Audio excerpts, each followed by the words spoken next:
அருள் தரும் மார்கழி என்ற இந்நிகழ்ச்சியின் வழியே திருப்பாவை மற்றும் திருவெம்பாவை பாடல்களையும் அதற்குரிய விளக்க உரைகளையும் தான் காண இருக்கிறோம். வாருங்கள் நிகழ்ச்சிக்குள் செல்லலாம். நம பார்வதி பதஜே அரஹர மகாதேவா. தென்னாருடைய சிவனே போற்றி, எந்நாட்டவர்க்கும் இறைவா போற்றி. மக்கள் தொலைக்காட்சி நேயர்களுக்கு வணக்கம். திருவெம்பாவை இரண்டாவது நாள், இரண்டாவது பாடலுடைய பாடல்களையும் விளக்கத்தையும் போது சிந்திப்போமாக. பாசம் பரஞ்சோதிக்கு என்பாய்,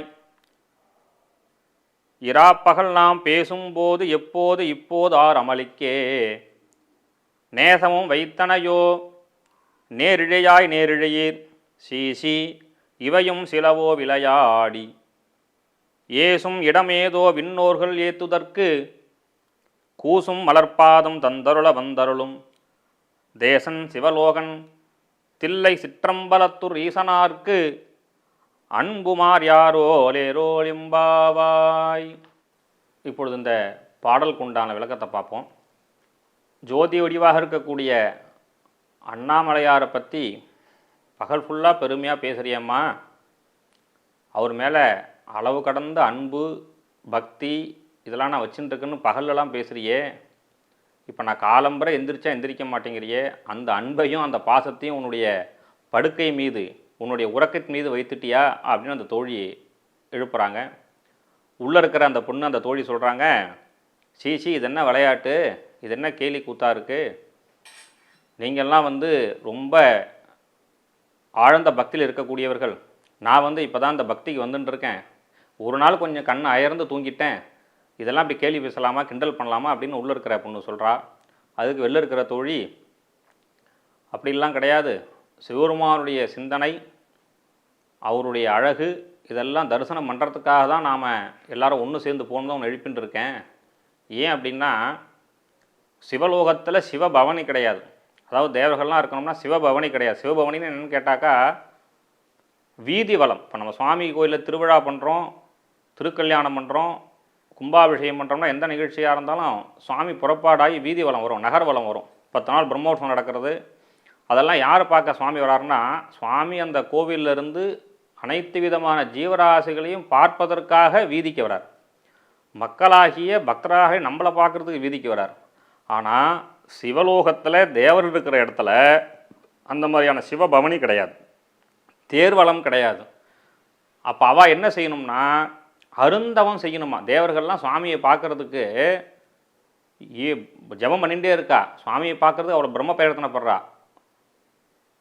தவம் விடாது பண்ணிகிட்டே இருக்கா. அப்போ தான் சுவாமி அவங்களுக்கு அனுகிரகம் பண்ணுறார். ஆனால் நமக்கு அப்படி கிடையாது, நம்ம வீடு தேடி சுவாமி வராரு இல்லையா.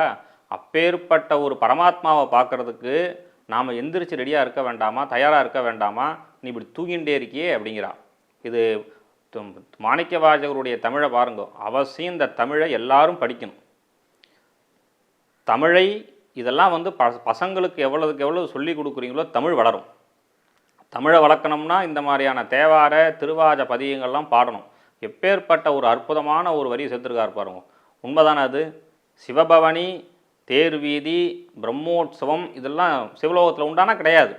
இப்போ நம்ம சுவாமிக்கு மயிலாப்பூரில் சுவாமி ரிஷபாரூடராக வரார், தேரில் வரார் அப்படின்னா அது மயிலாப்பூரில் சுவாமி இங்கே பார்த்தா தான் முடியுமே ஒழிய மேலோகத்தில் பார்த்தா கிடைக்குமானா கிடைக்காது. அப்பேற்பட்டதான ஒரு சிவபெருமான் நமக்காக இறங்கி வரும்பொழுது நாம் அந்த மாதிரிலாம் தூங்கின்னு இருக்கக்கூடாதுமா, நீ ஏமா அப்படி தூங்கின்னு இருக்க அப்படின்னு அந்த தோழி எழுப்புறா. அதுக்கப்புறம் அந்த தோழி பதில் சொல்கிறா, சரி இந்த மாதிரிலாம் கேலி கிண்டலாம் வேண்டாம், நான் ஒரு நாள் அயர்ந்து தூங்கி விட்டேன், இனிமேல் நான் தூங்க மாட்டேன் அப்படின்னு இந்த இரண்டாவது பாடலானது அமையுது. சிவபெருமான் சிவலோகத்தில் வாழ்பவன், சிதம்பரத்தில் நடனம் புரிபவன், எல்லா மக்களுக்காகவும் எல்லா ஜீவராசிகளுக்காகவும் இறங்கி வருபவன். மாணிக்கவாசகருடைய அருந்தமிழ் தேர், அதாவது மற்ற அடியாருக்கெல்லாம் கிடைக்காத பெருமை ஏன் மாணிக்கவாசகர் கிடைச்சதுன்னா, திருவாசகத்திற்கு உருகாதார் ஒரு வாசகத்திற்கும் உருகார் அப்படின்னு வாக்கியம். அவருடைய தமிழ் தேனை விட ரொம்ப சுவையுடையது, இனிமையானது. மாணிக்கவாசகர் சுவாமிகள் சொல்ல இறைவன் கைப்பட எழுதியது திருவாசகம். நம சிவாயவே நாதந்தாள் வாழ்க அப்படின்னு, நம சிவாய வாழ்க நாதந்தாள் வாழ்க அப்படிங்கிறது துவங்குது.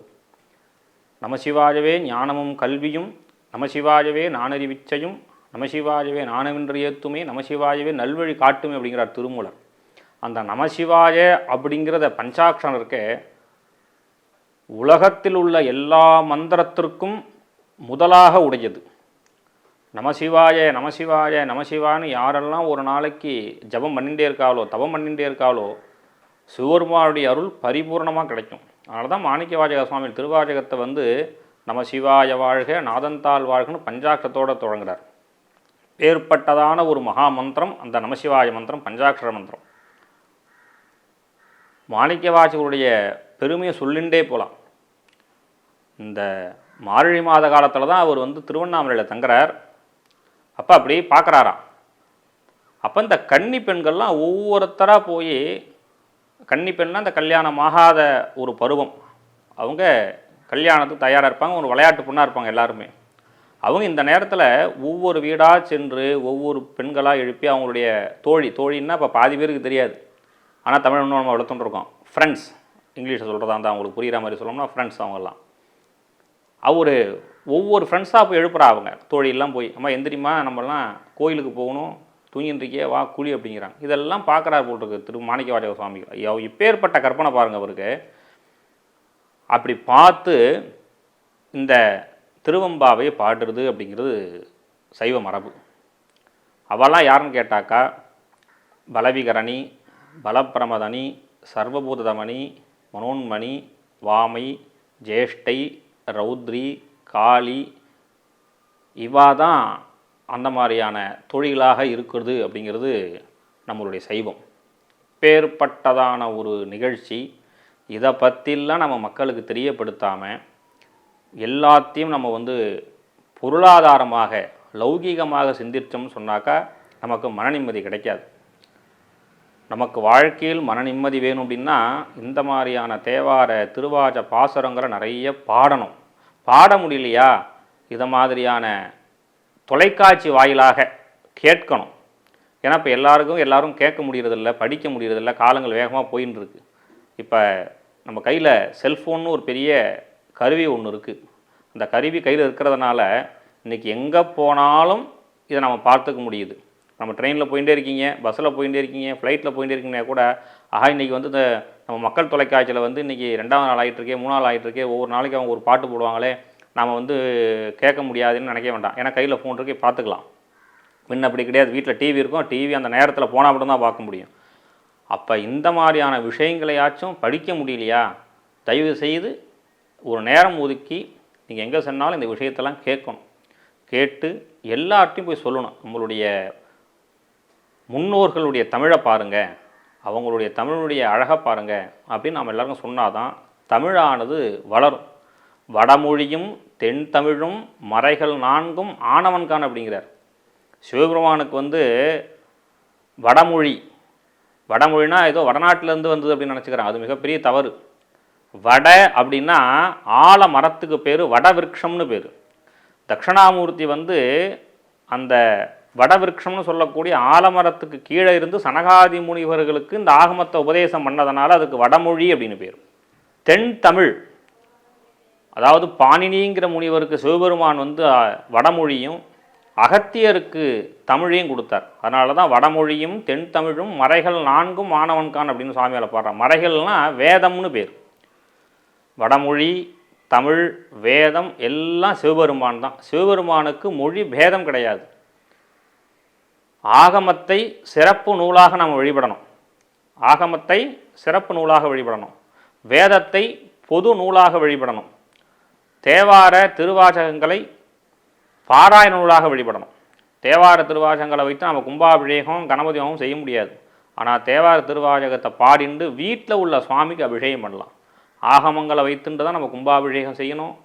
மற்ற எல்லா சாஸ்திரங்களையும் நம்ம செய்யணும் அப்படிங்கிறது நம்மளுடைய ஆகமங்கள். ஆகமத்தை நமக்கு உணர்த்தியது, ஓதியது, சொன்னது சிவபெருமான் தான். அதனால் நமக்கு எந்த விதமான பேதங்களும் கிடையாது.